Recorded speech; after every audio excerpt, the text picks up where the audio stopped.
Just wanted to record this demo video showing SAP SuccessFactors and how it works with WalkMe, which was the big SAP acquisition that was done last year. And so when you're in SuccessFactors, you'll see that you have this little question mark here, which you can actually take and move around. So if I want it over here, I can take it, move it over here, and it'll come over here.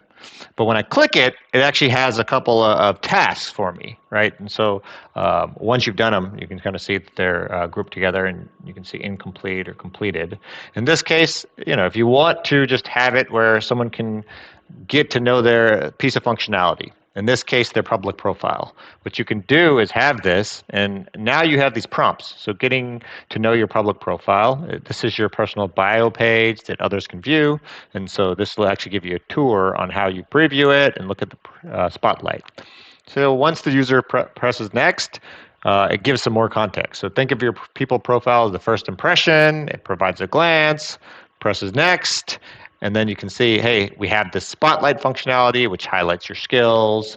And then you can even have the user click to understand something. So in this case, you can press all actions. And then, hey, here's the different actions you can perform from here. But for now, go ahead and press close. And then to view all of your personal information, you can also navigate to the full profile as well. So I can click this, and this will take me over there. All right, you're all set. Grab another tour when you're ready. So this is how WalkMe is just tightly integrated into SuccessFactors, and you can just have people guided through the activities that they need to learn. A great first step to getting people used to using SuccessFactors. Thanks.